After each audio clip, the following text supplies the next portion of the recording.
This is Brenden Morrow, and you're listening to Missin Curfew. What's Missin Curfew? It's when you kind of play guilty, but you show up. How nice is a green light on the road, though? No practice tomorrow, no plane, just go. Scotty Upshaw in the clear, and he scores! Right in front, scores! A few laughs, a little bit of fun, and obviously a lot of hockey talk. You're listening to Missin Curfew. Fellas, coming to you from Hall Pass Media in Newport Beach, this is Missin Curfew. Obes, Updog, and Jay Swish. How we doing, fellas? Boys, we're doing great. Doing great. Studio's looking mint. Jay Swish, you're looking mint with that Yankees bucket on, but it's nice to be in here celebrating a fella Friday with you two beauties. Fellas, what's up? Live from the chin right now of North Scottsdale, and I'm going up to North Dakota this weekend doing a live show at my alma mater, the University of North Dakota. They're playing Boston University. Boys, I know you're a couple Western Leaguers, one Uppy, you being in a Western League, Obi, a good OHL guy, but as a college guy, BU, North Dakota, this is a very storied rivalry. Even, around tournament time, I lost to him one year with Jack Eichel in the Frozen Four. He put the screws to us. I think he had like 5 points. So it's good to be back up there. We're doing a live show at a bar called Joe Black's. It's like, just a good old-fashioned piss-up, and we actually have former NHL coach Dave Hackstall stopping by. So fired up for it, boys. Can't wait. Sounds like Joe Black's. There might be a cigarette machine in that bar. Can you go in there and buy a pack of darts and just pull the thing out and down she comes, or what? Domes. Oh, yeah, they got darts, condoms, Pepto-Bismol, whatever you need, boys. They got it all, and it's always, what's that? Got Z-Packs in there too, or what? Hey, here's a Z-Pack for you. Yeah, you might have to have a guy at Student Health on speed dial for that, Obi, and they're usually open Monday through Saturday. So if you need something like that, I think it's just a phone call away. Like Van Wilder for Sick Boy? Remember Sick Boy's always, there's not a day that comes down where this guy doesn't get sick. Nah! You need to take something. Oh, man, that was always so funny. When I first saw Van Wilder, I just, I wanted to quit even playing hockey and just go to college for 8 years. And I was like, is that actually true? Can you do that? Can you just go? 7 years, 8 years? 8 years he was there. Yeah, just be an absolute stud. Your dad's just a legend, too. Yeah, just new fresh crop of freshman girls coming in. And just those circus midgets cannot hold their booze. Oh, the guy just needed a little TLC when his bulldog had the big nuts. Classic film. Hey, Jay Swish, how's your bullpen back? Obviously, you graduated a long time ago. I know the girls aren't still there, but is this a big weekend? Do a lot of the alumni girls come back too? Are you pulling out some feelers? Hey, are you checking out the game this weekend? Are you going to be in town? Or are you going in there just looking for, like we said, the newest fresh crop of freshman talent? Yeah, boys, as I'm just, kind of aging out of that in terms of having a bullpen up there. But last year, as a 30-year-old male, I was at the team party after a big win against Minnesota on a Saturday night. And my cousin is still up there, Jake Schmaltz. He's a senior this year. So he's an assistant captain on the team. He actually lives where the boys kind of throw down. It's an old spot called the Pita Pit. It was even around when I was there, and actually before that even. So last year, Obes, I was at a party. I brought the Heat Daddy there. Big win, and as a 30-year-old male, I ended up with my shirt off like J.R. Smith at the old Cleveland Cavaliers parade. So I was in full vintage Jay Swish circa 2013 mode. So that could happen again. Listen, I'm not going to rule it out. 30 is the age, though, right? I used to always go back home, every round of July 1st or Christmas, holidays, and I would always look at my bullpen and be like, fuck, throw this feeler out. When I turned 30, 31, that's when the bites just, they didn't respond anymore, right? Kids, married, don't live here, out of town. I was like, I got nobody left to text when I got home, sorry. Yeah, but I think what Jay Swish is, what he's got here this weekend, I think when you go to college, and you go back for these weekends, everyone's in the same pot. Yeah. Everyone's like, fuck, I got nothing, but someone's going to be back there that I used to rip. I'll find it out. Yeah, you know what I mean? It's like, no, you're right. Yeah, it's like if we go back to junior now, it's like, no, but all these people are going back. They're leaving their husbands, their wives back wherever the hell they are now. Miserable lives back wherever they are. And they're going back to just Pita Pit and getting just buried. You're like, boy, you're at the bar, you're like, fuck up, dog. Is that Rachel? What's her name across the bar? Send her a drink, eh? Couple, but she's still doable. Yeah, let's go. I'll take her first. Oh, mate. Yeah, that was exactly what it was like last year. There's a spot in town called Harry's Steakhouse, and we were in a back room a little bit. Now, I won't get into the full details because it might sewer some guys, but let's just say I thought it might have been turned into a group activity at one point, because everyone was just horned up, 6 to midnight, chicks, guys. It was like Uppy said, he's got a good point there in terms of everyone comes back, and it's just like you're kind of playing it back to whatever years you were in school.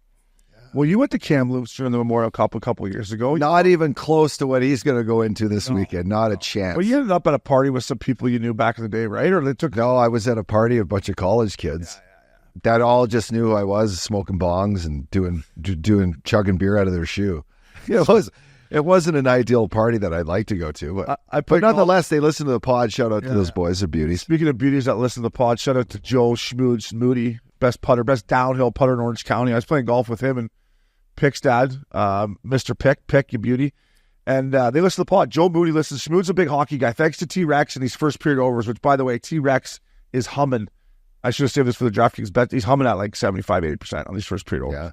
Yeah. Schmoods is like, pod was good. A lot of talk about the wheat pen, though. A lot of talk about the wheat pen. I'm like, yeah, the wheat pen got some bad rep over the course of the weekend. So, I just wanted to give that shout out to Joe. Yeah. And I said, a lot of talk about the wheat pen, boys. Hey, he's like, did you find the wallet? Did you end up finding the wallet? I said, no, the wallet was gone, Joe. The wallet was gone, but I found the air tag. Yeah. It's like not the tag you want to find. Yeah. Painting was a gift, Todd. I'm taking that with me when I leave here. I'm taking it with me. Found the air tag, didn't get the wallet. Oh, I guess we chalk that up as -2 and we move on, boys. So, hey, listen, do you put air tags in all your shit? I do. Like phone, cell phone, I guess you don't. I'll tell you. Luggage. I'll tell you the one you need to put it in. You need to put it in your golf travel bag when you travel, because if you ever lost those fucking clubs, like a nice set of your PXG wrenches, you would lose your shit. The rest, you're like, it's a Johnny V jacket, it's some nice boots, it's my undies, it's my coconut oil, whatever the hell you put in your check bag. But there's a few more things. Keep digging, bud. Keep fucking. No, but I'll tell you what, the one thing that you would actually be stung is golf clubs. The way I fucking hit it yesterday, they can have it fun. Hey, I suck again, man. I'm like the Cleveland Indians in Major League 2. I suck again. I thought I had her figured out. I'm coming off back-to-back 89s. I shot 84 from the goddamn White Tees 2 weeks ago.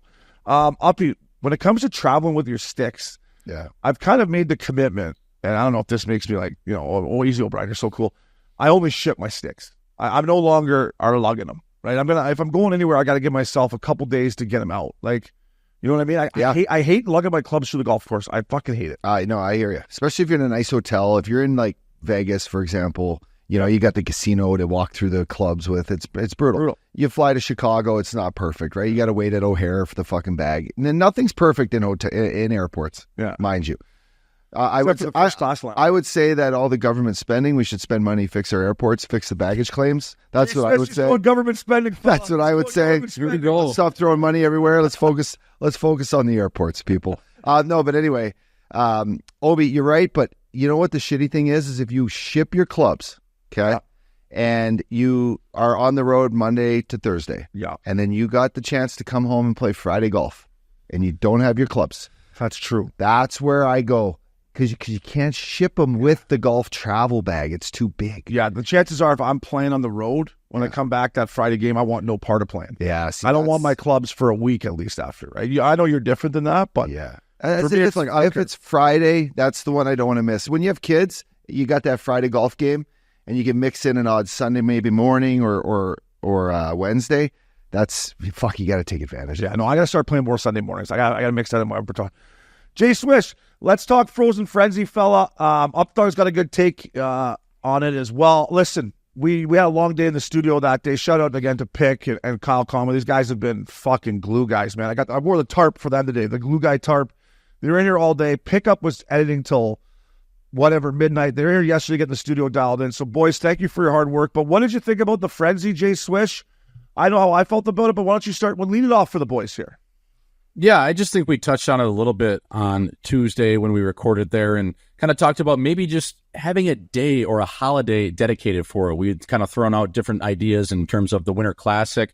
Maybe it's January 1 when you can make the holiday for hockey. You can play some outdoor games. You can play some indoor games, similar to how the NBA does it, where they stagger games on Christmas Day all the way through the day, and you have the full slate. So you could tee it up at 10 in the morning on the East Coast and kind of play into the hours of maybe midnight Eastern. And that way, the games are a little bit more staggered. You can watch more of a first period or even a couple periods of one game. Then you flip over to the next game that's on the slate. But I just thought in terms of, it's just a little chaotic right now. I mean, I love the idea. I love all 32 teams snapping it around, all the guys in the league playing, 16 teams going off. But I just think in terms of kind of following a little bit, it's kind of hard when they're just jumping, game to game, you're watching a little bit of a power play, then it's like Nick Delorier forechecking a guy, and then it's back to, a PK. It's like, what am I really watching here? So I think, maybe there's a way to kind of stagger the games, and also don't do it on NBA opening night. Yeah. Let's have it be a holiday where people are at home, they're with the kids, you can wake up, have an Irish coffee, get a little buzz, and not worry about anything other than watching the greatest game in the world. It goes from Connor McDavid on a break late to Matt Rempe trying to get the fucking on the wall. Fucking get it out. And then McDavid just fucking buzz it in. But Updog, I think you got a great idea, dude. Yeah, no, it's just too many games, boys. I love the fact that the NHL's, learning new things and trying to, it's a copycat league. Well, it's a copycat world out there. So I like that they're trying to do this, but let's just focus on, staying in our lane. We don't need 16 games. It's too many. Yeah. But if we take a full Saturday, like Schwiz is saying, we do a full Saturday and we go, I'd say we push it after college football, boys, and then we compete for that either NBA or when the NFL starts to give us a couple games on Saturday, fuck them. And we take 10 a.m. slots on the Pacific time zone, 1 o'clock in the East Coast, and we go 4 or 5 games in the morning. And then we let those games go so you can see the breakaways, you can see the power plays, you can see when the guy's got the empty net pulled. And then you focus on another 5 games in the afternoon. 5-game segments, say. Okay. So 5-game segments, boys. Let's go. So that's 20 teams. That's 10 games there. And then at night, you got 2 big boys. You got the 2 big ones, like your Sunday nighters. You got coming out versus primetime TV, something like that. One Hockey Night in Canada game, and then bring us like a Rangers Panthers or something like on the East Coast, like a Rangers Devils. And those games can be, you don't really need to set the times so far. I think the NHL can wait and then say, hey, you guys are playing the primetime game because you guys are the fucking 2 teams competing and going the best. You know what I mean? They don't need to set the times yet. And I think it just could be set where I did like the face-offs every 15 minutes so you don't get to the same period stoppage. Yeah, I wish they would do that on every night in the NHL. Yeah, Like 10 minutes. Yeah, one of my pet peeves is like the early games, they all start at 7 and then they're all in the first intermission, right? Yeah. And then you get the central games where you'll trickle in. You can watch Nashville or Dallas or whatever play. But I will say this. First of all, have you ever had coaches that had 5-game segments? Like if you win the 5-game segment, you get an extra day off. You ever have coaches like that? When I first came in the league, we used to have segments for cash. It used to be cash. You'll love this, Schwiz.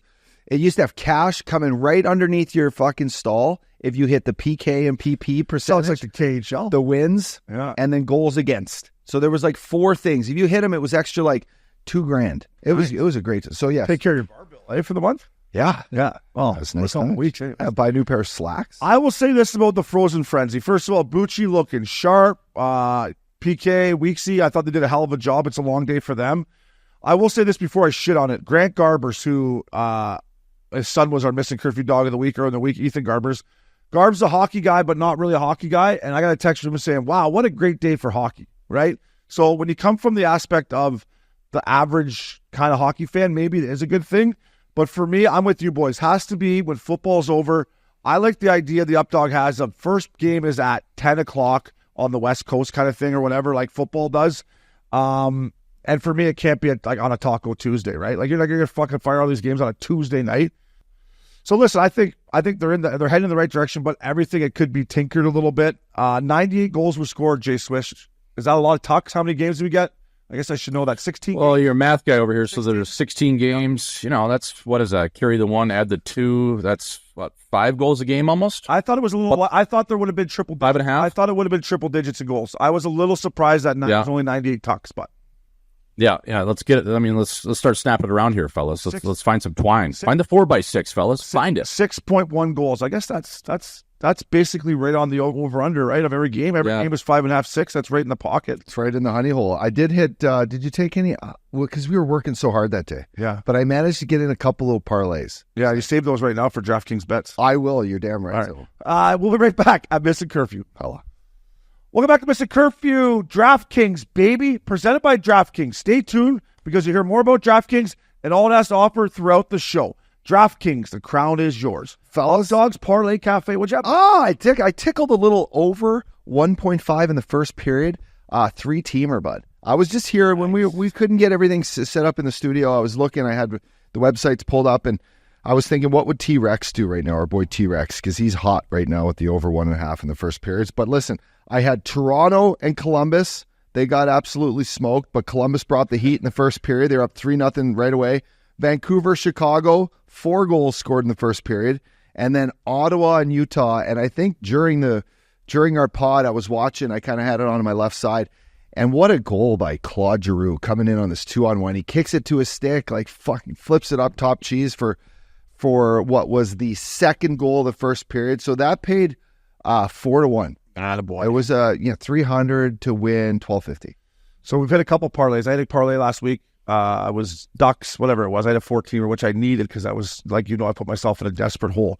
But on Tuesday, on the Frenzy, I had what I thought the Florida Panthers at home, the Wild win their shit kicked them. And then I got to talk about the Oilers Canes. McDavid, unbelievable, efforts. Good efforts, too. You credit to the Canes. They came back. They worked hard. Tied it up. Little on the tying goal. I don't know who it was. Nurse was kind of caught between the shit and the stink. Anyways, backdoor tap in. Nice goal. Overtime, they're going back and forth. There's 5 seconds left in the fucking game. For whatever reason, Evan Bouchard decides to fucking go leave the front of net, go to the puck, gets beat to the puck, boom, down to Natius, over to Aho, bingo, corn dogs, thanks for coming. I'm just like, what the fuck just happened there? Like, just stay in the middle of the ice. Where the fuck you going, Bouchard? I don't know. 5 seconds, you don't have enough time to get down there. He's lucky he can shoot it. Jay Swish, he's lucky he can shoot 100 miles an hour, buddy, because some of his reads as a D-man, bro, are awful. Yeah, he's not perfect on the other side of the pill, but what he is good at is quarterback in that first unit, the way he can move it, the way he can shoot it. I mean, when he starts tickling the ceiling, he's got an absolute piss missile. He gets to the net and also can make a good first pass. But yeah, I agree with you, Obi. It gets a little dicey in terms of when he has to defend, and especially just, I think every now and then, it's like one time a game, he kind of just makes a bonehead play is kind of what I see out of him. It's like one bad turnover game and the odd time it turns out to be a goal on the other side. So I agree with you. I mean, Tom Watt told me when I was first trying to make the NHL League, know who you're on the ice against, know the score, and know the time of the game. Those are the 3 things you should tell yourself anytime you get on the fucking ice. And Tom Watt, I listen, buddy. Bouchard, you got McDavid and Draisaitl heading into a fucking shootout here. Like, where are you going? Just sit there, you fucker. Like, yeah. I'm losing my mind. My girl's like, who are you yelling at? I'm like, it doesn't matter who I'm yelling at, but I'm yelling at someone. Yeah, and you just said it best, though, but Carolina stuck in there. They played a great third period. Freddie Anderson kept them in the game. Yeah. Freddie's back. Freddie looks good. I thought Stuart Skinner made some good saves. That Natius is a badass player. I love that player. He should have actually scored in the overtime. He's dirty. He went, he came in and underneath the stick and off the bar. It was a great hockey game, and it was about time that I saw Edmonton kind of play they played 60 minutes, but they still, they're going to play these hard games, and they got to get back to where they were, or, they're going to be kind of good and then bad, good and then bad. They got to find a way. It was a great hockey game. And Jay Swish, I know you're working after you recorded with us, but did you guys happen to watch any of the Pittsburgh-Calgary game? Another great hockey game. Did you see that one, Jay Swish? I didn't catch any of that game, no. Just a good game. And it feels like anytime Sid goes to Western Canada, right? Like, what is he going in his 20th year, whatever. But every time he's in Western Canada, obviously teams get fired up to play him. I remember when he would come into Vancouver that we were ready to rock. There was more of a buzz in the city. Great hockey game. When we get this guy's a Labatt Blue, I'm dishing out to some of the Flames. But tell you what, the Flames work hard. They compete. That Wolf goalie's playing well. Yeah. I don't know. They're 5-0-1. Best start, I think, in franchise history. I'm just because they listen to Missin Curfew, we got to go on. It is. Got to fucking go on and chirp him. Wigsy, baby, and I'm just happy for my boy Hubie. He's off to a good start. He had a couple fucking tough turnovers, man. That's okay. No, but Hubie, get the boots going, baby. That's okay. It's not so much of his boots. It's slowing the game down. It was one of those turnovers where when you play in Canada, you know the feeling. When the whole barn goes, oh. I'll never. The old Little Caesars hot and ready, $5, right out, little pepperoni. At least if you're working hard. Oh, he's working hard. Yeah. There's no question he's working hard. But Jay Swish, Abby knows this story. But when I first got traded from Tampa to Vancouver, right? I played in Anaheim and Tampa. Like you can make a turnover, nobody even notices, right? Fuck, first shift, I try to make a play, turned over. The whole barn's like, oh, I'm just like skate back to the bench. I'm like, Jesus Christ, where the fuck am I? Like, go get a beer or something. How did you miss this one, bud? Boys, DraftKings bets, Updog, lead us off, fella. Here's the record update. Updog's got a great idea. We're probably going to have to text Richardson. He's on a golf trip. Going to have to get his bet. Richie, your Predators finally won. But listen, I'm 1-0 thanks to the hockey club.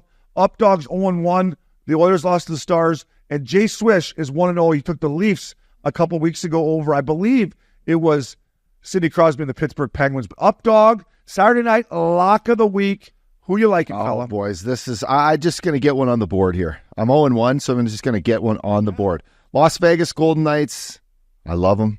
They're playing good hockey. They got Carlson coming back this weekend. He's looking good. They got the Sharks at home. So heads up. The Sharks are 0-5-2 as of today. They might not win a game all year. So I'm going to take the Knights. It's going to be about minus 480. Yeah, I want to parlay 5-1. I wanted to parlay in a new segment here on DraftKings Bets, baby, is guess the line. And I'm going to say, what did you say, minus 450? 480.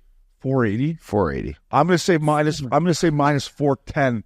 That one's going to be. And listen, when we talk about the Sharks, Macklin Celebrini, as the Jay Swish would say, Sully, he's hurt right now. I know. But I'm with you, fellas. If you're out there and you got the ball sack like the up dog does, you bet against the Sharks all year, Jay Swish. I'm going to say they're going to win around 8 games. What, 20, 24, 25 games? I'll take the Is that under. the over-under I'll there? take the under on that all day I was long gonna right say now. 15. But that's probably 15. Oh, yeah. 15 matches. They're winning 2 a month. They want to go another first-round pick. I mean, they're terrible.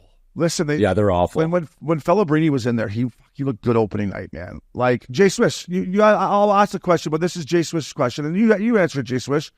I know who I think. Who do you think is going to be the better player, Macklin Celebrini or Connor fucking Bubble Bedard? Yeah, I just I was having that thought earlier. I was like, at the end of the day, it's kind of, you don't compare them because they're not the same draft, but you always had that one comparison, Sagan versus Hull, because they were the same draft. It was 1-2. Now these guys are separate drafts, both first overall picks, both Western Canadian kids in and around the Vancouver area. I'm going to say Bedard has the better career. I just think he has the better shot, the better wrister, a little bit more of a playmaker on the wing. I think he can maybe play a little center, but Celebrini, to me, I just think Bedard, his glide is a little bit better. I think he skates better. I just think for me personally, and he's in Chicago, boys, too. He's going to have a better supporting cast around him. Now, I do think in Man Jose, eventually they will figure it out. But I just think something about that Indian head. I like Bedard's game a little more. And to me, and I don't know these guys personally, to me, he seems like a little bit bigger of a dog, just has a little bit more bite to him. You're kind of seeing it this year where he's got the Mafia protecting him in terms of Patty Maroon and Foligno out there, but it just seems he's been a little bit more feisty, and I think at the end of the day, it's going to go to the Bedard when it's all said and done. What do you boys think? Like, what makes it a better, like, stats-wise? Listen, I think, and I only watched Celebrini play, besides World Juniors, one NHL hockey game opening night where they should have won. They fucking pissed it away against your former St. Louis Blues. To me, Celebrini has way more jump, way more explosiveness, in and out, like new NHL to me when I watch him. Now, he can't shoot it like Bedard, but I'm going to go on record saying that I think Macklin Celebrini has a better career, is a better player than. But I want to ask you something. Yeah. And this is early on in the season, but I think we have it recorded back here from last year. You said that Connor Bedard was going to make the Four Nations team. Now it's early. We're only fucking 7-8 games in. You think he's going to make it just because of who he is? It doesn't matter how he plays, or does it matter that he doesn't have a fucking goal, or he's got one goal? I think we'd have to look at the tape. I don't like looking at too much tape. Yeah. Some of these things I could put behind me. Yeah. Do I think he's on the team today? No. Do I think if he makes this team come February, he's on it because of his star status, because of his, the NHL promoting younger players in this tournament? That would be the only reason why. Should we call Coop and ask him if he's going to go with Coop? Well, no, Coop actually, he laughed at us when we even said, I think he even texted both of us. It was like, are you guys? He laughed at us when they were going to announce the first five guys, the first 6 guys or whatever. Yeah, we didn't have point on there. And he didn't text us. It was when we were sitting on his patio drinking. He was actually taking a piss out of the, and he was like, "You two idiots! Who did you think you're going to be on the team?" And we left. But that's when the conversation was. I think would we even have him on? I think. Yeah. We left off Marchand and Point out of the first 5 guys. So I'm going to touch on. Let's not even go there with Four Nations Cup. I don't think we have to yet, unless you want to. No. Let's just touch on the two players that you guys are comparing.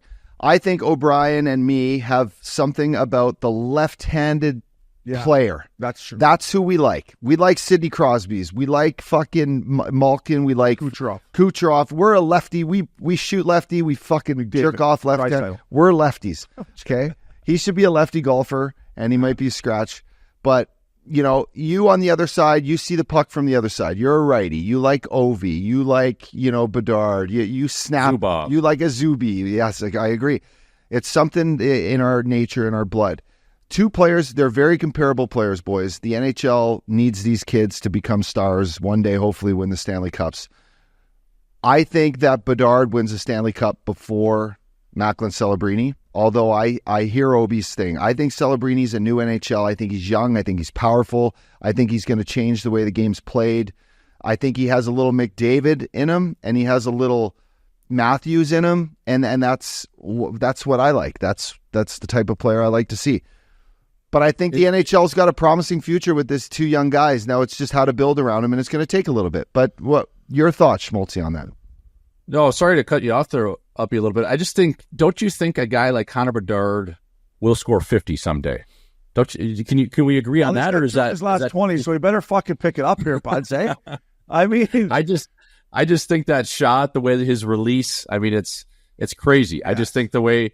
And I think they're both kind of unique skaters in a sense of they don't get it done the traditional way. I know a lot of the comparison to his draft, especially Celebrini, was John Tavares. Now, I think he's got a little bit more get up and go than that, but I don't know. It's going to be interesting. And I think I really agree with Uppy's point there is I think the first guy to win the mug, if he does, would be Bedard. So it's going to be interesting to follow their careers, man. I think it's cool. They're great for the game. I just love how, they both come in, they just instantly have swag. And, even though they might be a little bit nerdier than when you guys were coming up, I still think they have this little swag and, a little moxie, if you will, when they're on the sheet. They're both definitely great kids, and you guys are bang on about the NHL being a good spot with both of them. But listen, Bedard was supposed to be the next coming of Christ here, right? Like, I just don't ever think he's going to be Connor McDavid, Nathan McKinnon, Austin Matthews. He's never going to be that to me. And I hope the kid proves me wrong. I don't know him. I met him with you in the Stanley Cup Finals, and you're like, "There's Bedard," and I was like, "That's Bedard." I know I'm not in my playing weight anymore, but I was thinking, like, if I could have a shift against him back in the day, yeah. I know the rules are different.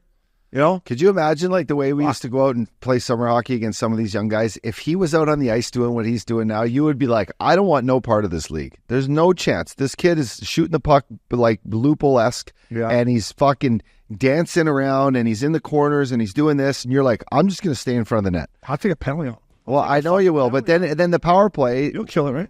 Well, I'll try. Okay. I'll fucking take probably a couple of biscuits in the ankle. But the game has changed, since we played. We look at with these players from TV, from now what they do, in highlights. We don't see it completely face on. The game's changed, and this is just it's faster. It's fucking it's shiftier. Yeah. Oh, listen, the skill is you're absolutely right. And I would just say Connor. I'm sure he's not a big Missin Curfew fan, and if he is, it's nothing personal, buddy. But I would say it's time to pick it up a little bit here. Time to get her going here. Yeah. If some other guy had 2 goals in 20 games, he'd be out of the fucking lineup. And I get he's not going to come out of the lineup. He does more than just score goals. He's good for the power play. I get it. The bar is really high for him, in my opinion. And time will tell. We'll see. But I love Macklin Celebrini. Get healthy.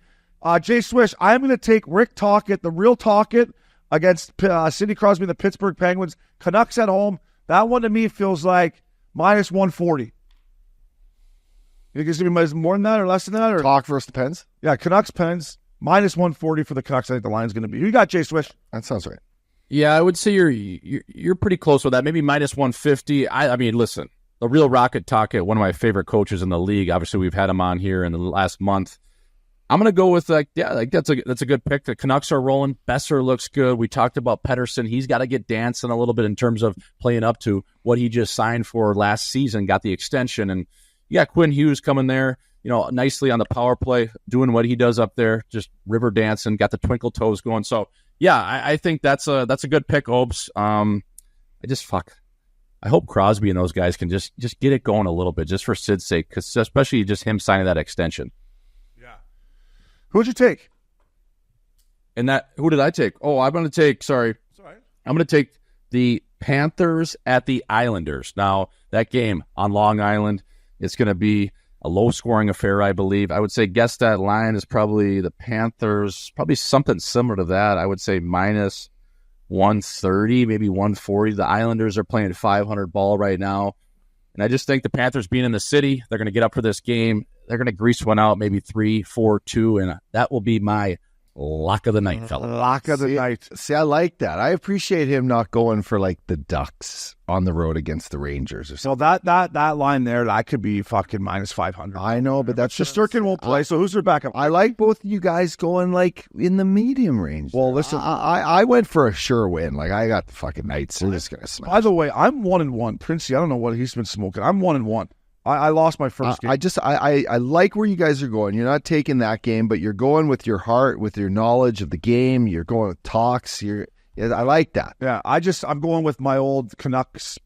Saturday night Canucks game. alumni. Yeah, Saturday night. Old Hockey Night in Canada. Crosby coming into town. Scott Oak. Sunday off. Let's fucking go. Yeah, I like that. Let's go, boys. NFL. We are heading into Week 8, if we can believe it or not. Here, gents. Listen, I'm going to say Aaron Rodgers is going into New England. If you can't win this one, Aaron, then it is time to head out on a fucking Joshua Tree trip. That one to me is a fucking lock. Also looking down here, boys, a couple else that jumped out to me.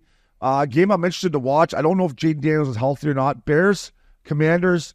Caleb Williams has been playing unbelievable. I hope Daniels is healthy. I don't know if the boys in the booth know if he's not.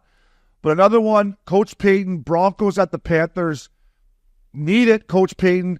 That would tie the over-under if he wins this one on my bet. So I like the Broncos at home.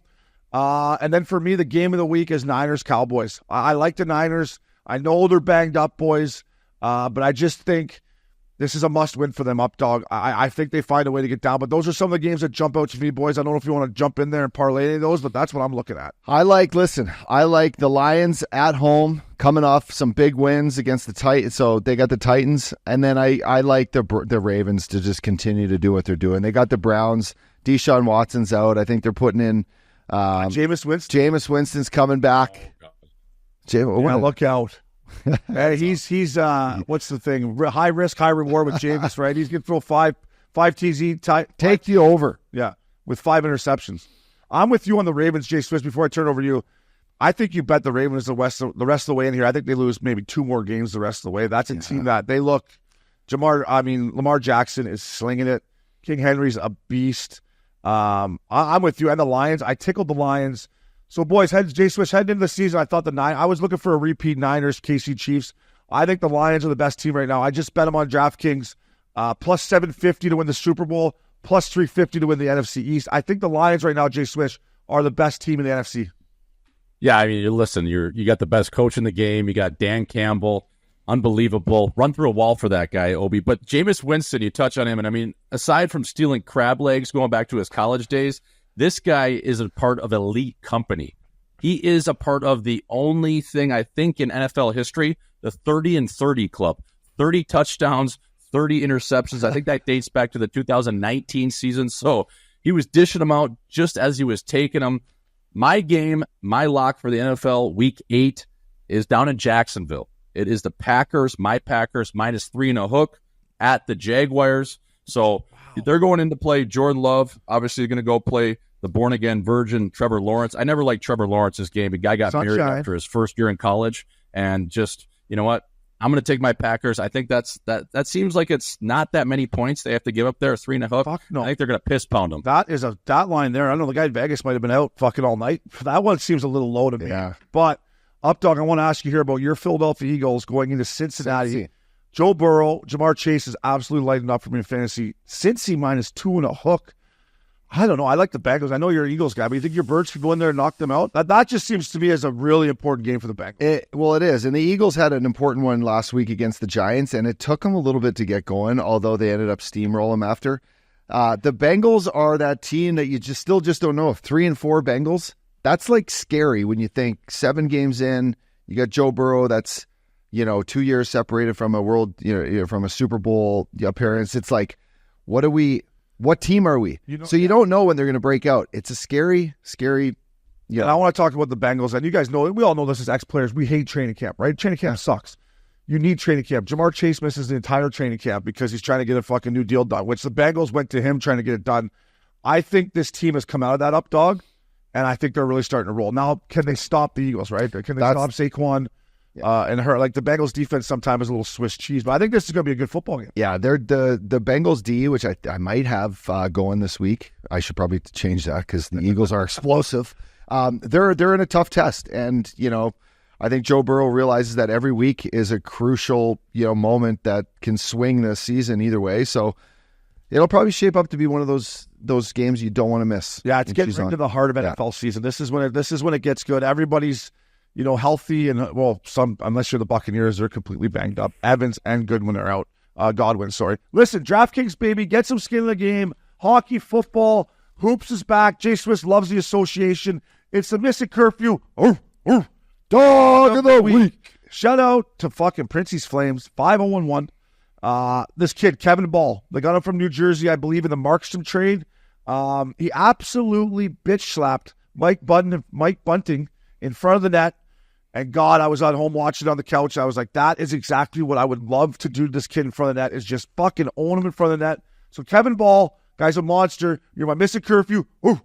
Dog of the week. Protect that blue paint, fella. This guy's a beast up, dog. He's a beast, baby. My dog of the week, Obes, is Dylan McElrath, a good old Moose Jaw warrior. Listen, been in the league 12 years now. First rounder for the New York Rangers. Having a chance to sit now beside his boy Alex Ovechkin in the Washington Capitals dressing room. 2 assists last night and a fight.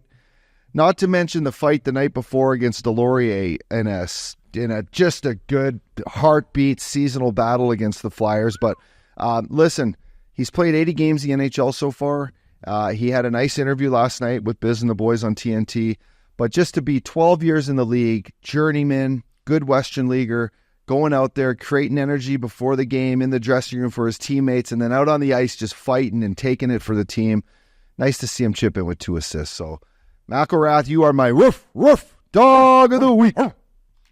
The big Diesel, I just wanted to comment on him, boys. He is an absolute freight train. Back-to-back Calder Cups, the pride of Winnipeg, Manitoba. That is Vegas of the North. And I was actually at a wedding this summer with the big Diesel. And as soon as Mr. Brightside came on, the dance floor came out, the chairs went to the side walls. Diesel was just Supermaning guys' dress shirts. So he'd come up to you, and if your shirt wasn't off, he'd come up and just rip the buttons right off it. So he wanted everyone on the dance floor to be tarps off. He was setting the tone. He's a scary bastard. He's a good dude, too. So I just wanted to give a shout-out and some love to Diesel. That one assist he had last night was hilarious, too, on Wednesday night against Philadelphia, where he kind of like toe-picked, 4 on the floor, made like a bank pass with his backhand, found a guy, and then this guy made a stretch pass, and I forget who buried it on Washington. I believe it might have been Dubois, or Dubois had the assist on it to McMichael. That one. And so great game by him. Skilled defenseman he was last night. My dog of the week would be J.J. Moser. Quickly, he was traded over to Tampa Bay in the Sergachev deal. He went over with Iki. Right now, for John Cooper's team, he's got 2-4 boys in 6 games. Straight out of the Fondue League in Switzerland. He was a second-round pick back in the day for the Coyotes. I think he's an unbelievable defenseman. I think he's very underrated. So I just want to give some love to the Swiss cheese lover in J.J. Moser. Yeah, shout out to the fourth team, our fourth part of our team here, Brad Richardson. He told me that, actually, when I was like, who's this Moser? He's like, oh, he's good. He's real good. Trust me, it's a good pickup for the Lightning. So, Swish, good eye on you, fella. That's the Missin Curfew Dogs of the Week. Up, dog. Get this guy Labatt Blue. Presented by Labatt Blue Light, boys, the pristine Pilsner. Enjoy your beers together so you can live life to the power of we. Always enjoy responsibly. Beer, Labatt USA in Buffalo, New York. Old Chippewa Street. Get them in you. We're going to Labatt. We're going to have a nice Labatt tour in Pittsburgh, and we're going to talk to those beauties at Labatt about getting the boys to Buffalo, Chippewa Street. Listen, Jay Swish, this is perfect timing with the Hockey Night in Scottsdale trailer that came out with you and the Heat Daddy working on the Trouba chin, where you got to get it. Listen, this hit was fucking clean. I mean, this is a hit we can never take out of our game. But Jacob Trouba, get yourself a blue light, fella. That was a hit. If a guy wants to put his head down coming across the blue line, he deserves it. Up, dog, my question to you is, Barron, what the fuck was he doing? I don't know, bud. Hey, come on, kid. Come on. I hit X, and, it takes a little bit to hit X after a few glasses of wine. I hit X, and I'm like, guys, just get the fucking puck in deep here. What are we doing? You're a D-man for one. Like, you're coming up the ice, yeah, and you're a right-handed shot. You got Jacob the Trouba train coming at you, and you're like trying to fucking mubble fuck puck. Where do you think he was going? I don't know. And then he turns into the middle of the ice like, boys, recipe for disaster. Get the blue line, get it deep. You got to be. By the way, if you're his teammate, you're skating up the ice, no one's open. So just go get it deep, fella. We'll fucking go in and chase that biscuit down and work it back. You boys, kids, stop trying to make these moves at the blue line when these D have you're in the trolley tracks. You're just going to get smoked. Protect yourselves, boys. Fuck. Boys, you got to know when Trouba's on the ice, where he is. Obviously, I think these young kids, sometimes they step over the boards and they don't know. Like, how do you not know where a guy is on the ice? Your personnel, not only who could come over the boards on the other side. To me, that Barron kid was skating around like he was clueless. I mean, that's a classic Trouba hit. We've seen it last year in the playoffs with Nashitz. So, and a lot of other guys, you just get in that trolley track area in the coffin corner in terms of right around the defensive blue line. And all of a sudden, his elbow, that chicken wing, is going to hit you right across the sternum, and he's always going to catch a little bit of chin music. So that's on that kid. Hopefully he's doing all right. My get this guy a beer. It's actually get this guy's parents a beer. Maverick Lamoureux of the Utah Hockey Club famously was drafted, if we know, back in 2022, 29th overall. Just got his first National League call-up in light of Sean Dursey being injured. But boys, I'm getting his parents a beer because if you remember, after this kid got drafted, they were absolutely tongue-darting each other in terms of playing a nice little game of tonsil hockey at the Bell Center, hearing their kid's name get drafted. So I want to get his parents a beer. I'm not sure if you can get that type of makeout going in Utah. It might be outlawed in terms of just some of their rules they got. We'll have to ask Smitty. But, yeah, get his parents a beer because hopefully they're as that horny as they were that night back in 2022 because, you know what, their kid might get his first National League game. Yeah, I remember that. I was just thinking, what did they do after when they got back to the hotel that draft night? If they're that fired up at the bar, you got to think when they went back to the hotel room. But yeah, that was a good little makeout session for him. And their kid's going to get in, so I'm good on him. His first NHL game. I got a couple more here, boys. I'm dishing blue lights. Cale Makar leading the NHL in scoring with 14 points. And honestly, when I watched him play to start the season, and I think if you asked him, even he wasn't playing to the highest level, and he's still leading the league as a defenseman with 14 points. And I got to go with my boy Weegsy, baby. Get yourself a blue light. I watched that Pittsburgh fucking Flames game the other night. Weegsy tied it up halfway through the third with an absolute clapper from the point. Might hit a stick. Doesn't matter. Boom, right under the bar. Weegsy, baby, get yourself a Labatt Blue. And then last but not least, Nazem Kadri. Kadri, get yourself a Labatt Blue, fella. Up dog, this guy plays hard every single night. Every single night he plays the exact same way. He was an absolute beast. He tied it up late to force it into overtime, which they won in the shootout. But Nazem Kadri, I'm telling you what, if your kid's out there and you want to watch a guy fucking compete, this guy competes every night. Love it. I'd love to play with a guy like that. Boys, get this guy a Labatt Blue Light for the updog, Brandon Hagel. 3 goals, his second career hat trick. Tampa Bay wins a big game against the New Jersey Devils on Tuesday night with no points from Nikita Kucherov. So all chipping in, boys, all chipping in. Connor Geeky gets his first apple. Nice little dish. So have yourself a nice Labatt Blue there too, fella. But wow, Braden Point, Gensel, Moser, all scoring. Tampa Bay, not every day that the boys, the big win without Kuch off the sheet, but. Connor Geeky, get yourself a blue light like Updog said in your first career point. I love this kid's game. Wearing 14 like the big rig used to.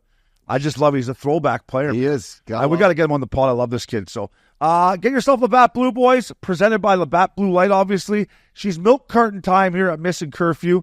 One of Updog's former teammates. Former line mates. Why you play with him? Me, him, and Carter fucking do battle. Could he keep up with you and Cartsy? Oh, he was this low and slow, but he'd get to the front of the net. What a big ass on him. I battle with him. Strong player. A good player. Mike Knuble. I battle with him in front of the net many a times. Kicking it with Knuble. Anyways, they're putting the Philadelphia Flyers goal scoring on the milk carton. So, boys, you wanted it. That's what we do here at Missin Curfew. We put you on the milk carton. I wanted to tag it into, listen, the Flyers are having a hard time scoring goals, and we all know what happened last year. And I love John Tortorella. I love Torts. I still text him. He keeps telling me he's never going to come on my podcast, which, you know what, Torts, good for you, buddy. You want to, hold your ground? Well, yeah. Against him. Listen, we all know what happened last year. They were in. Torts decided to make some questionable decisions, if you ask me. Now they can't score goals. They're 1-5-1 to start the season. I'm not saying Torts is on the hot seat right now, Updog, but I do think, and we love Keith Jones, and we love DB, and we love the Flyers fans, if you're looking for a reason to maybe bring in a new, younger coach, if the Flyers continue not to be able to score goals, Updog, I'm not saying it's Torts' fault. He's not out there trying to bury it. It does open a window for maybe we need a new young coach. Yeah. Help these guys score goals, a different look. I hope they get out of it. But Torts, I love you. I'm a little worried for you, fella. I never thought I'd sit here and hear you say that so early in the season. I thought Philly might have had a chance to rebound out of what was kind of a shitty. I would have fired half. him last year. Yeah, but a shitty second half. Great start, shitty second half. I just thought they would have rebounded. I thought the guys might have found a way to play harder for him with some new younger players in the lineup. Mitchkov, it's tough. But like you said, and I'll piggyback this, a lot of young coaches out there in college coming up in the junior ranks that want to kick at the can. One guy in particular whose brother played on my team, Matt Carlisle. His brother, David, is the most winningest coach in modern day college history right now, with a couple championships at Denver, a World Junior Championship for the USA, a guy that any NHL team would like to put on their bench. And like you just said, Obes, time will tell, but they better figure it out. Yeah, Updog, I like that move you just made in terms of that suggestion coming in with David Carl. Obviously, Matt Carl played in Philly, so they have family ties to the organization. He's coaching in Denver right now, actually a friend of the show, of the People's Insider. And I've asked DC about just in terms of, maybe making that transition to the National League. I think if he's going to do it, it's got to be the right move. An organization probably like Philly would have the change to pay him in terms of, he's making a pretty good sheet at Denver, but obviously the National League on a 4 or 5 year ticket, it's tough to say no to that. So who knows? Maybe they'll bring DC into the fold and David Carl. But my milk carton boys were shitting on Philly, but I was just watching that game last night, and that 6-on-5 they had after they were down 4-0. They finally got it to 4-3. Yeah, they made a good push. But Obi, did you see what the defensemen were doing there? Now, Drysdale sucks that puck back in terms of takes it out of the neutral zone. He's waiting for his forwards to change. And then his defensive partner, Sanheim, goes for the old fucking 10-2 change, left him out to dry.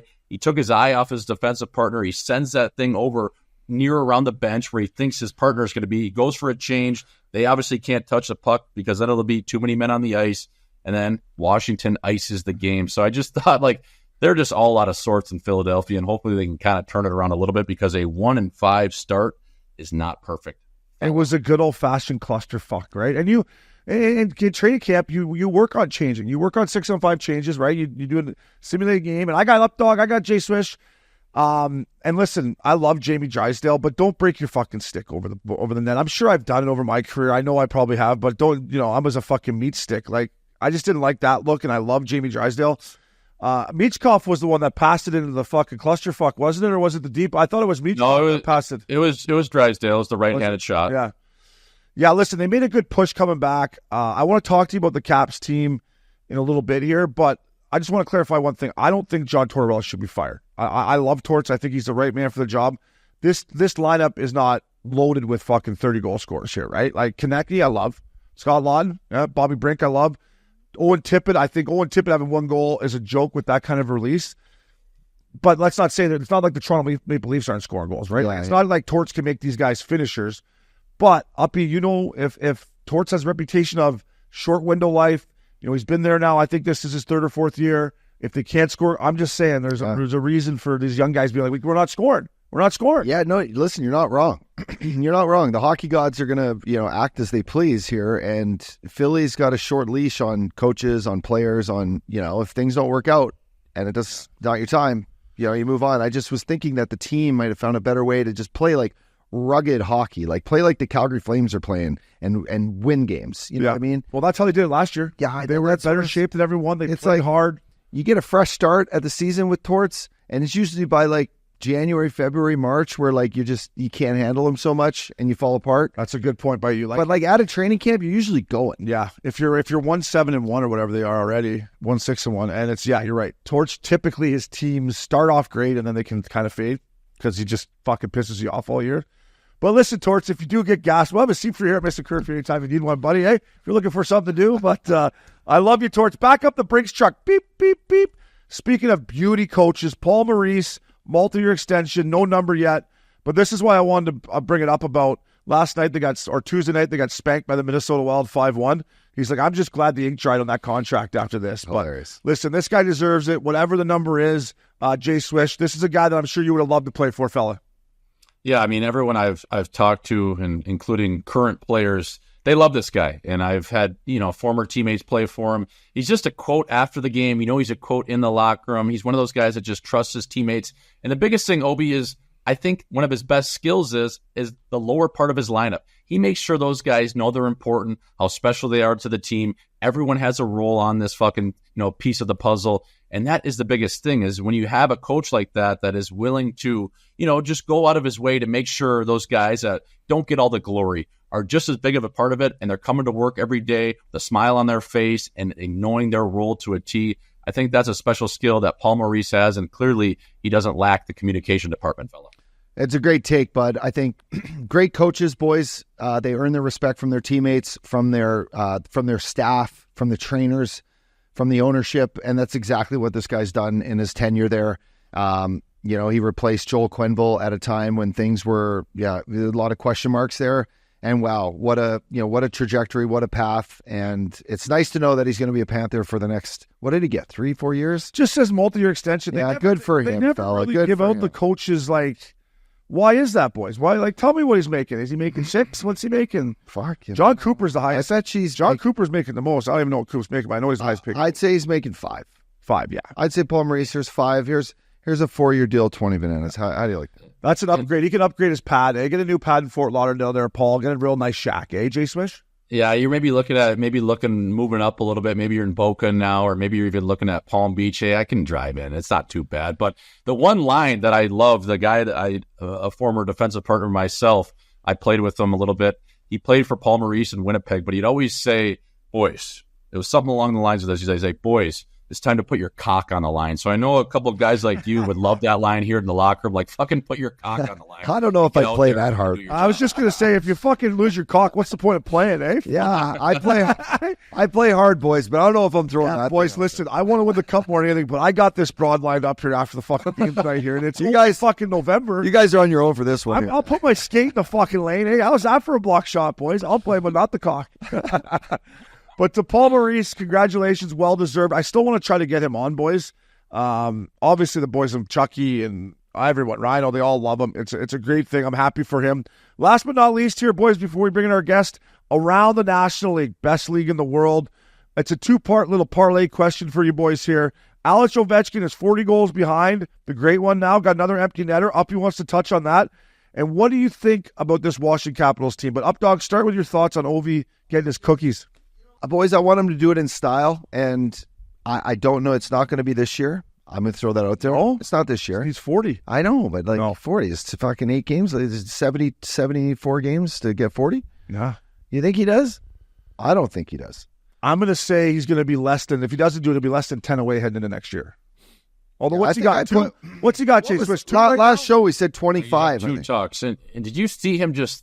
the breakaway speed a goal scorers have, and just the lights that go off in their brain when they see a chance for an empty net cookie like that. Did you see Obi just barreling down like a freight train to get that puck in his backhand? And it was a little bit of a burger puck in terms of how it was wobbling, and he was able to kind of chip it in there. And what was Brett Hall's line, boys, all the time? He's like, empty netters, I'm good. Someone else take them. Holly did. He didn't have any of them. Did he say or something like that? Oh, the year he scored. The year he scored 70. He's like, you know what? I'm good. I'll pass the puck. I don't need empty netters. I'm too good for empty netters. Imagine being too good for empty netters. That's how you know you're doing okay. I can't imagine that. I would say this, though. I'm going to put you in the same echelon as Pat, Peter O'Brien. You don't want Ovechkin to beat the great one. I don't. Just say it. You don't want him to beat him. I don't. Really. Okay. No. Okay. I want him to beat him. And I love Wayne Gretzky. I love Ovi, too. You know Gretz way better than I do. I've got to know Gretz through you and this podcast, and I love Gretz. He's fucking a better guy than he was a player. I just think Ovi is such the purest goal scorer ever. I believe that I want him to do it, and I like Ovi, but lots of people are like, my dad does not want him to do it. My dad wants Gretzky to have it because it's Gretz. Would your dad want Austin Matthews to eventually do it? No. Toronto Maple Leaf. Peter, I love him. I don't think he'll be around to see Austin Matthews do it, so he might be looking down and fucking pissed off. But I guess if it's anyone else other than a Washington Capital, a guy that's not a Toronto Russian. Pretty much he's saying anybody that's not a Russian here, eh? Is that what you're saying? Huh? That's okay. Yeah, you can say it. You can say to it. Yeah, I don't know. Why Pat O'Brien? Does he want to keep it in Canada? I won't speak for you, but I'll speak for Peter O'Brien. Watch him pitter-patter around those bases. Peter doesn't want to break it because he's Russian. And that's okay. Peter thinks back in the old 72 series. still looks at them the same way. Doesn't want Alex Ovechkin to beat Wayne Gretzky. And God bless you, Pitter. I love you to death. There's nothing wrong with that. I just want Ovi to do it because when he was the best fucking goal scorer I ever played against, and I've watched. Maybe Matthews will have something to say about it. I'm sure he will. But Ovi, man, he just was so consistent burying him. I've watched it since we were young boys. Like, I've seen it in international play, World Juniors. I've seen it firsthand. I believe he is the most natural goal scorer of all time. I just want to see him do it in natural goal scoring fashion. Not. So you want to see him decline the empty netters? Yeah. Hey, Ovi, go. No, I'm good, coach. Yeah, I want him to be like, fuck it. Give that cookie. We're up 3 goals. Give it to the young kid. He needs a little help because you're sitting here saying that he's old and getting slower, which he is. I think he's going to get better as the season goes on if he doesn't get hurt, right? Now, injuries are going to play a part of it, but I think I would like to see Ovi's off-season workouts. I'm not sure they're probably as hard as like Connor McDavid's and Bedard's and stuff like that. Nor should they be. No, I know. It's going to take him a while to get going here. Yeah, for sure. But for sure. I think he gets 25 goals this year. 20? I'll take the over on that. Jay Swiss, did you ever play against Ovi, or what are your thoughts on this? Jump in here, fella. Yeah, I played, I think, 1 or 2 times, and I played maybe 1 preseason game as well against him. And yeah, dude, I mean, especially just being a right shot defenseman, and you know full well that you're going to have to block that shot if you're on the penalty kill. I mean, it would give me the heebie-jeebies, even the 2 or 3 times I got to play against him and got to go out on the penalty kill. It's just like, if you were over there as that defenseman having to front that left side, a.k.a. the Ovechkin office, I mean, it was because they had Backstrom, they had Carlson, and they had Oshie in the bumper spot, and you know every time full well that somehow that puck's going to get over to that left flank, whether it's going to have to go from Backstrom to Carlson and over, or if it's Backy just saucing one through, feathering it, or if it's going to go from Backy to Oshie, and then he's going to make a little bumper pass back to Ovi. Yeah. And if you didn't block that shot, and especially being a guy in my position, dude, you were sent down the next day. So I always thought, just in terms of guys that had to play against him, especially in division, like being a right shot defenseman playing penalty kill, I was like, good on those guys, because you know what? Ovi didn't fucking care. He'd blow you up, or you're going to blow it right through the net. Yeah, I had some tough nights in that barn. I had some minus 3s, just tough fucking nights going into back in the old Southeast division. Remember that division? Oh, my. Southeast. Fucking Ovi would just be flying and ripping pucks, and Backstrom would be saucing it. And fucking, I was like, oh, get me out of here. Take it, just while we got you here, take a wild guess at how many shots in the NHL of Alex Ovechkin. So he's played 1,400 games. He's got 5,000 shots. He's averaging probably, I would say, I mean, I'm not a math guy here, but how many games do you say he's played? 1,400 or something like that? He's played 1,432 games. He's got 850 7,000 shots. He probably averages almost 5 a game. It might be a little high on that, but I would say roughly 7,000. He's got 6,646 shots. Oh my God. That's how you put the fucking pill on. Hey, after watching you and the Heat Daddies video, you ripping all those pucks from the blue line, picture that if that was 30, do that 4,000 more times. That's fucking insane. It's insane. Dude, I remember some nights looking at the score sheet after that old Southeast division. Ovi had 15 shots. 6,000 10 hits, 15 shots. I'm like, get this guy to piss in a cup right now. Would you someone get this guy to piss in a cup? I'll hold it. 15 shots he had. Ovi, I hope you do it. Up dogs all over you, buddy. Yeah, but listen, I want to just lastly here before we bring in our fucking guest today, I like what this Caps team is doing right now. I know it's early, but I love the veteran guys. They got Darcy Kemper out of town. And listen, Pierre-Luc Dubois, I was hard on him as an LA King. The 2 or 3 games I've watched him play earlier in the season, it seems like he's fitting in there more. But boys, they got a veteran fucking group. Tommy Wilson, Mangiapane, Jacob Tricklin with his hair flowing with my girlfriend's headband on, Sandin, Bamsriedijk, Carlson. And listen, Logan Thompson's giving him some goaltending right now. And who's the other guy they got in there? Charlie Lindgren. They got 2 lefties. Holy fuck, pair of lefties. I like this veteran team. I don't think they're going anywhere, boys. That's all I wanted to say. And speaking of a good veteran guy, newest member of the Dallas Stars Hall of Fame, BMO, Brenden Morrow, coming at you next. Welcome back to Missin Curfew. Up dog, Jay Swish, a guy who was an absolute fucking warrior. Kind of a nightmare to play against a lot of nights. You know, he gave me that look of like, fuck you, O'Brien. I was like, oh, but this guy's going to mess around with me. One guy you stayed away from? Yeah. Well, one guy that I knew when he was on the ice at all times, and I probably wasn't matched up against him most nights, but just went in the Dallas Stars Hall of Fame. Brenden Morrow, BMO, first of all, congratulations, and thank you for taking the time in your busy schedule, fella. Thanks for having me, guys. I'm looking forward to it. Yeah. So, BMO, before we get into your weekend, let's talk about the most important stuff. How was the summer? How was God's Country, Gaza Ranch, the golf game? How many rounds do you think you got in? Can you ballpark it for us? Okay, yeah. So I got lots of rounds in. It was Groundhog Day every day. We had great weather. You've been there. It's a special place. So I just got another follow-up about Gaza Ranch. When you first went there back in the day, like, what were you like? Because when I first went there, I should have probably bucked up back in the day. Now I can't afford it, BMO. But when you first went there, we were just like, this is where I want to spend my off seasons because there's a rink across the lake. You can tee it up. Like, did you know right away? Well, I knew right away because there was no mosquitoes. It was Lake Gachta. When I grew up, those things were the state bird of Saskatchewan. So when I got there, I didn't get bit. Obviously, my hockey idols, Gretzky and Hull, were there. So that's a big attraction for anyone in our line of work. So, and then it's just the golf course is special. The lake is special. There's so many great things about it that I knew right away that's where I wanted to end up. It was probably the worst thing for my career in the summertime, to be honest, but it was a great place to retire.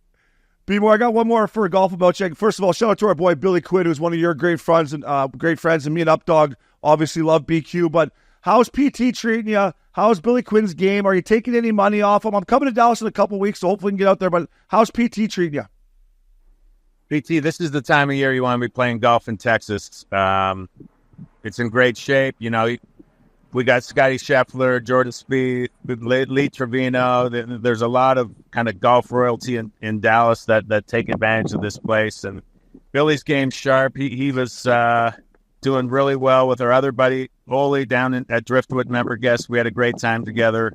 Those are two beauties. Absolute beauty. So two things, two-part question. One, there's no rules at Preston Trails. It's almost like a discovery property, just way harder to get into.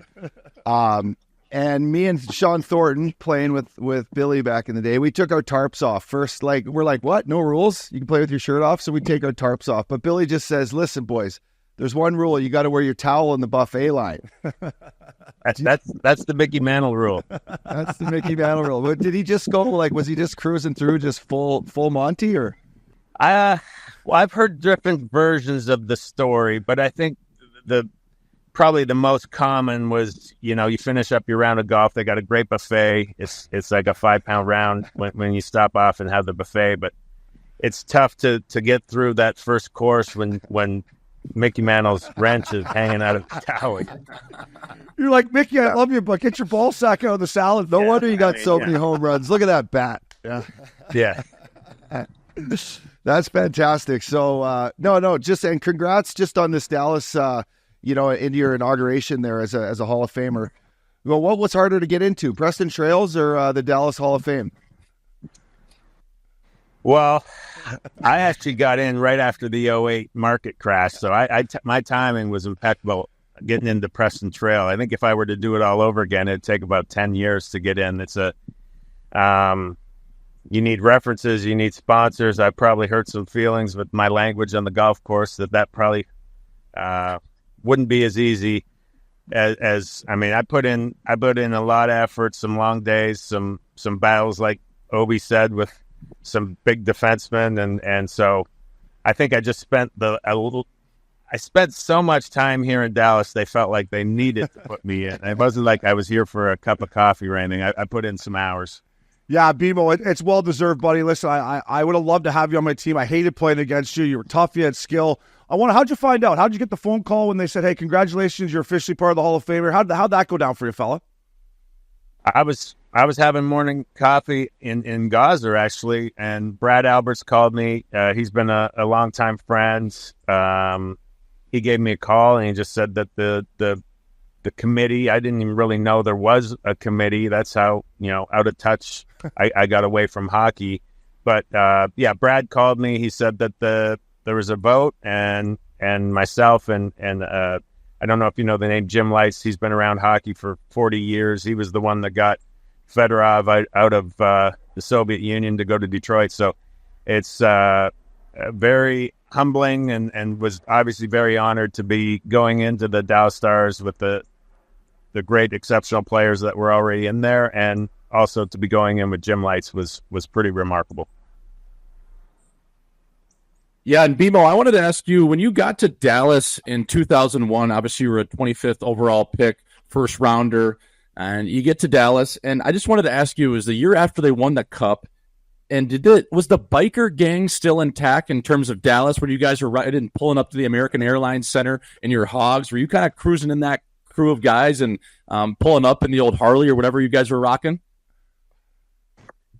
Yeah, I was never pulling up to a game on the Harley. It was called Strokers and Hatch and Matty and Carbo. The guys prior to me, that kind of generation, Craig Ludwig, they all probably rode it to games. I don't know. I ended up going to Strokers, having a couple cold beers, and buying a bike. I lasted one summer on that thing. I took it up to Montreal. I went on a big bike ride with Guy Lafleur and my father-in-law, Carbo. Started in Montreal, went to like Three Rivers, and I drank so much coffee, and it was so cold and rainy. Every muscle in my body cramped up, and I said, to hell with this. I got rid of the bike and haven't gotten on one since. I was just going to ask you how it felt in the body. I always said when I retired that I was going to get a Harley. I can't even fucking little stand up and we'll sit on a Harley right now, people. I was like, there's no way I'm ever getting a goddamn Harley. I can't even get out of a sports car right now. I got to get up to get down. That's it. It's funny, back in the day, though, the early 2000s, I mean, the Nashville Predators, we had a biker gang, too. We had Billy Holder, Scott Walker, Vaucoon had one. It was just part of the league. Billy Holder, Barry Trotz used to be like, hey, Obi, you remind me of Billy Holder a little bit. I'm like, I don't know if that's a compliment, Trotzy. Hey, old Billy Holder. But we gifted Madonna. I can't remember. He got so many, accolades and accomplishments. I can't even remember which one it was, but we got Mike a bike for one of them, and we all went on. There was probably 10, 12 of us. We went out on a ride, and it was kind of a wet day. Mike did a little spin out, a little speed wobble, and I mean, he had to have shit his pants because I was behind him shitting mine for him. I don't think his ended up being a trophy in the house or somewhere. I don't think he's been on it since either. That would be something. Don't take away Moto with a bike accident. No, that would not be good. So Moto, you join. Oh, sorry, Morrow. You join the likes of number 9. Just talking about him, Zubov, Hatch, and another guy you play with, Lettinen, as Hall of Famers. What does it mean to be in that room the other night with them all there? You got your boy Hully up telling stories about you, but just what did that mean as a father now and as a guy that's left the game and been away from the game? But how much did it mean to you and the family to be able to cherish such a nice evening like that?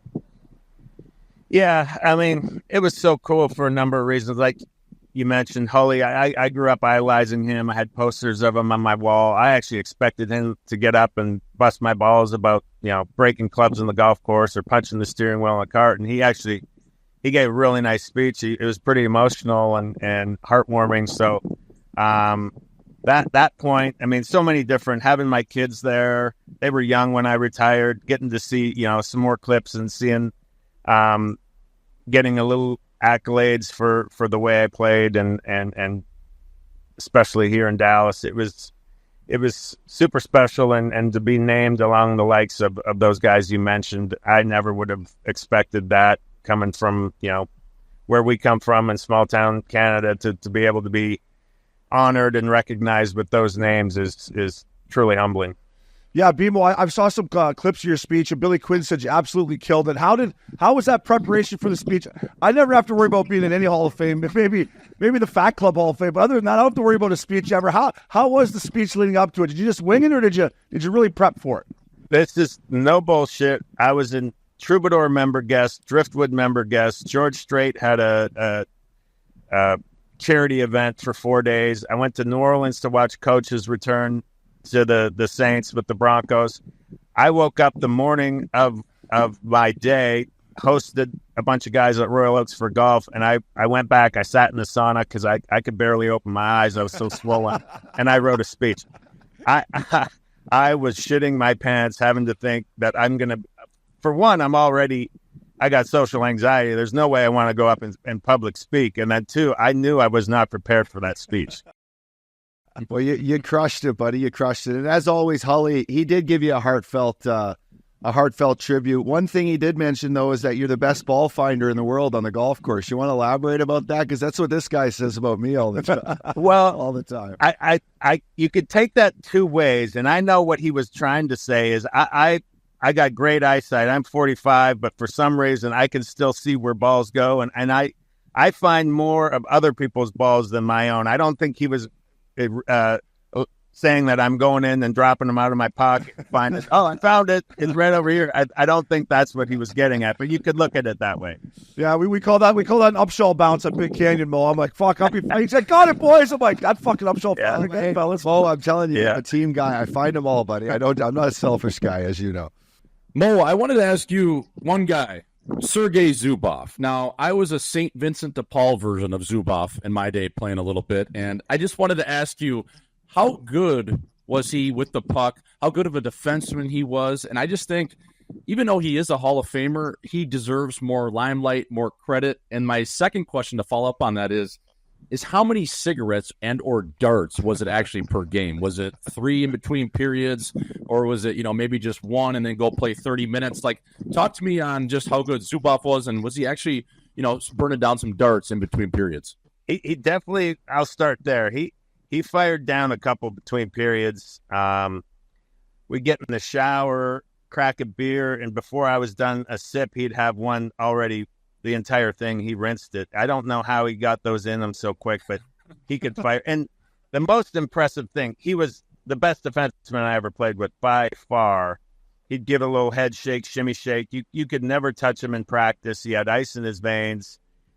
I'd stand in front of the net with my eyes closed, stick on the ground, and he'd hit it on the power play. I mean, he was a special player, and the fact that he played 30 minutes a night most nights, just deleting cigarettes and Bud Lights, was so impressive.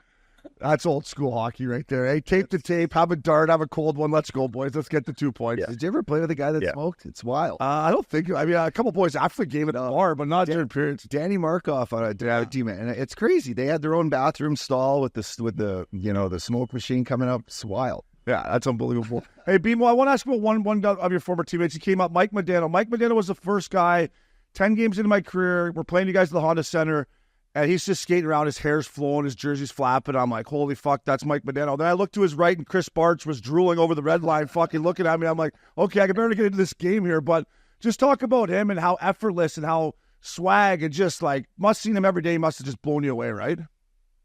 Yeah, it was, and it did look effortless. The jersey flapping, the highlight reel goals, the model girlfriends he'd have around, and actresses, and I mean, it was for Dallas, Texas. He was the right guy to sell hockey for us. But yeah, as you guys know, there's so many things that go on in the off season, behind the scenes, for these guys to make it look so easy. And I was fortunate to train with Mike in the summer times, and I saw how hard he worked and what he did to prepare for the season. And so, it didn't come as easy as it may look, because these guys that have that skill, the Connor McDavids and these guys, they do put in the work, and it does translate into effortless. BMO, a guy that listens to the pod, and one of your old teammates, a guy that looked up to you actually when he played with you and played a lot like you, actually, Steve Ott, assistant coach now. He gives a lot back to the game.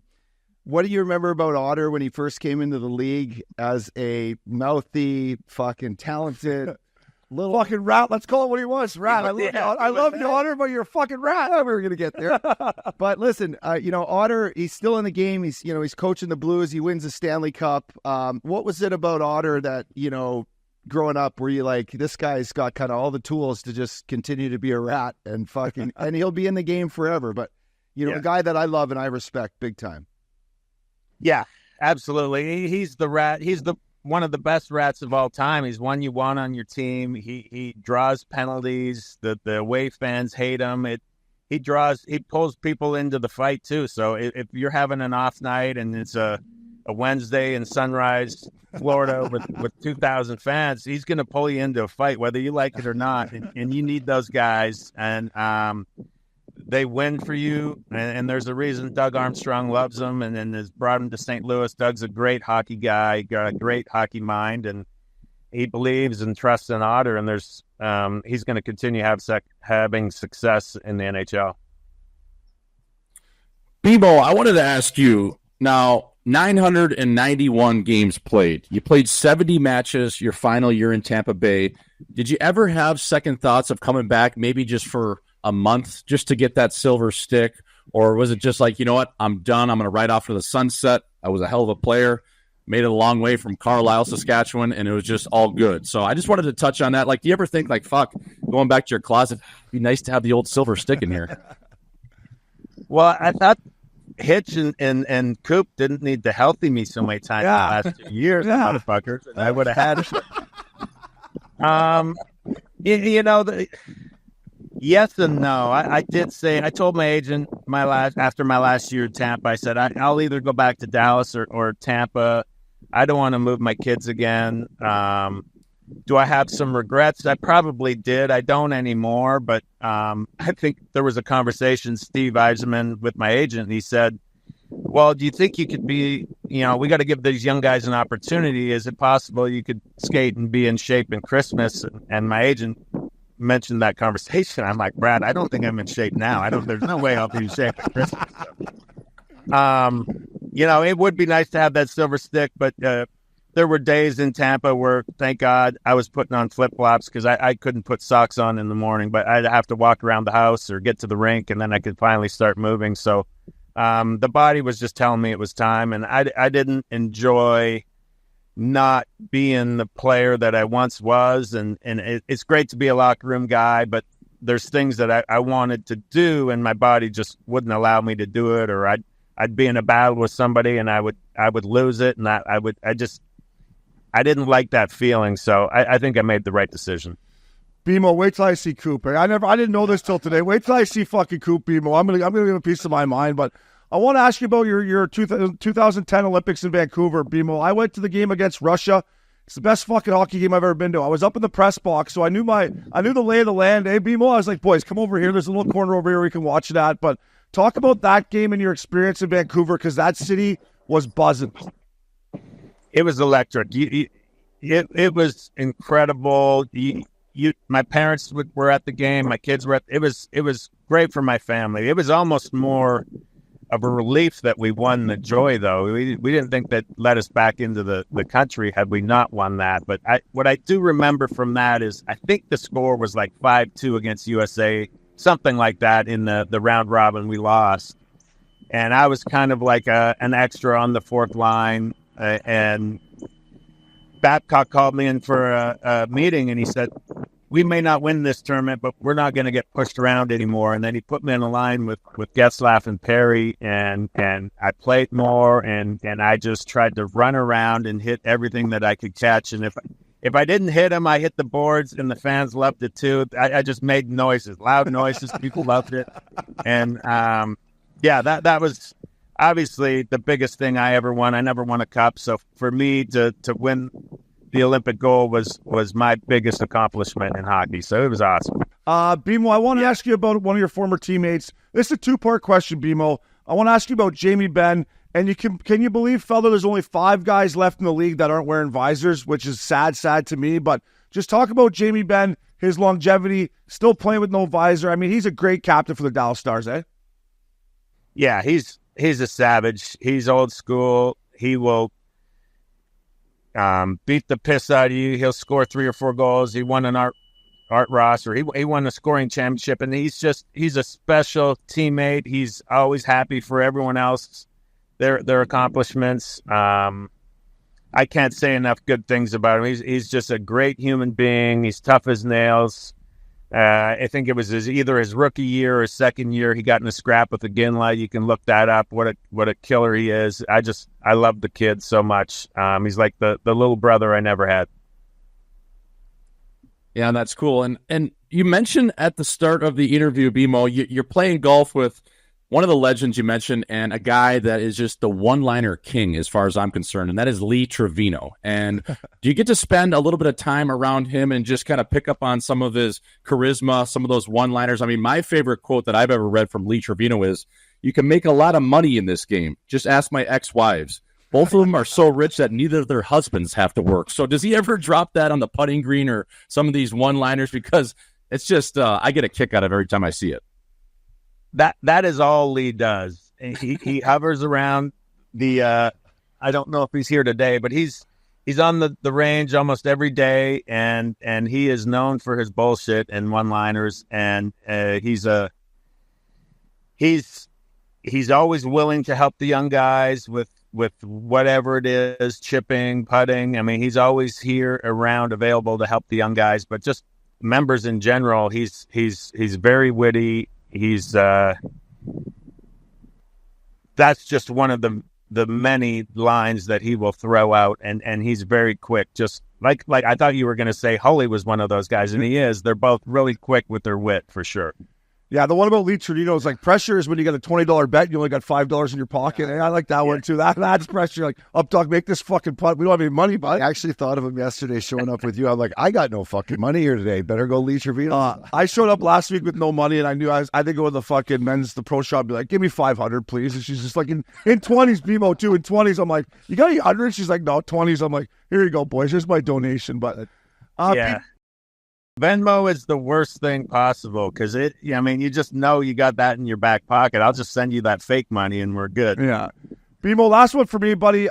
Just the Stars alumni. I mean, it's, Marty Turco, yourself, the list goes on and on, but like, just they've done such a great job of staying in that community. Dallas is one of my favorites, one of all of our favorite cities, but just a great alumni you boys have there, huh?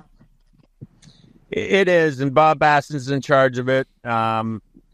It's starting to grow. Obviously, we just got down here in 94, so it's going to take some time for kind of the alumni to grow. But it's a great place to live, and now with real stable ownership and Tom Ghilardi, I mean, he's taking care of the guys. Where we kind of had a number of years where we were in bankruptcy and the league was running us, but now we got stable ownership that really takes care of the team and the alumni. So this is a good situation to be in here in Dallas. Bimo, my last one for you. Obviously, you're inducted into the Dallas Stars Hall of Fame now. A lot of legendary players, a lot of good Hall of Fame players in their own right in terms of the Hockey Hall of Fame. But my last question for you is Craig Ludwig, does he have his shin pads going in as a separate piece of item? I know Craig Ludwig's probably in the Hall of Fame, but can we get the shin pads in there too? Because those things, oh my God, talk about just absolute fucking boxes he had on those knees. They're ridiculous. I could be wrong. They may be in the actual Hockey Hall of Fame in Toronto. I know there's been a lot of talk of where these things are. I've seen them up front. I don't know where they are, but they are ridiculously. I mean, I don't know how he flattened them out like that, but they are pretty crazy to see in person. Hey, Bimo, we appreciate you taking the time. One last thing. Hey, we need a combo trip with Billy Quinn. I know you're busy. We're all busy, but let's try to figure that out, buddy. But listen, you were a warrior when I played against you. Everybody that played with you loved you, buddy. Well-deserved. I'll be in Dallas in a couple weeks. Maybe we can tee it up. But thank you for taking the time, and good luck today out there, buddy. Hey, low and slow. Keep the head down and trust it. Yeah, appreciate it. Thanks, fellas. Thanks, Bimo. Welcome back to Missin Curfew. Updog, Jay Swish. Thanks to Bimo. I think he's playing Colonial, by the way, today. Tough old school track. They just redid it. I think it's Colonial. Is that how you say it? Colonial, yeah. Listen, Updog, you go first. Just an absolute beauty, obviously. Yeah, just takeaways from I'm sure the week he had. Guy loves a good time. Yeah, he does. Billy Quinn, telling you that the guy has more fun than me is quite the impressive. That can't be true. Quite the impressive that can't feat. Be true. But Bimo, man, listen, I never played with you. I played against you. As you can tell, listeners, a well-respected dude, played the game the right way, was tough as nails, could score. And Brett Hall mentioned something in his speech that I got to watch was, when you look at yourself you make the NHL, you often ask yourself, what type of player do I want to be, and the guy I want to be when I leave the game, because you always transform into someone that maybe you aren't when you first arrive in the league. And Jay Swish, you know this too, and so do I, and so does Obes. And what Bimo had was all the tools when he got there. And what he ended up doing to make like the NHL, to win an Olympic gold medal for Canada, he well-rounded his game. He became the ultimate guy that was a leader, was a two-way guy, played hard, was respected, and he ended up playing a long time because of it. And now he's in the Dallas Stars Hall of Fame. So I just look at it as a guy that I call a good buddy now, and a guy I love to play golf with. And I just think he's a well-deserved dude to be in his shoes that he is. Yeah, boys. I mean, that was the first time I got the chance to talk to the pride of Carlisle, Saskatchewan, which sits on Highway 9 and 13, about 40 miles, I think, from the Manitoba border. Good place to take a piss, eh? Get out and take a piss on the side of the road. I guarantee it flat. Listen to and find the nearest Indian reservation for a cheap pack of darts. But listen, seems like an awesome guy. He was really cool. Definitely a captain. You could just tell, I mean, the first 2 minutes, just hearing him talk, the wit he had, the one-liners, just a guy's guy, it seems like that. And anytime you could be the pride of Carlisle Sask and be snapping around with, the Dallas Stars, the Hall of Fame, down in Cabo, up in Gazer, he made it out, boys. And it's pretty cool to get a chance to talk to him. Seems like a legend. Yeah, well said. Yeah, Billy Quinn, fella, we need a Cabo trip with BMO down there and the Missin Curfew boys. I would just say I've got to know him too. He's an absolute beauty. But, man, anytime I played against BMO going into Dallas or he was coming into my barn, I knew he was going to compete. I knew he was going to go to the net. I knew he was going to finish his checks. I knew he wasn't going to fuck around. So, BMO, congratulations. And last but not least, I would say John Cooper, you got some fucking explaining to do, fella. All right, Coop? So next time I see you, you got some explaining to do. Up, dog, you the man. Jay Swish, good luck back at your old alma mater, buddy. Low and slow, get it done. Max Pickup, Kyle Conway, Hall Pass Media, thank you. That was Missin Curfew. Fella.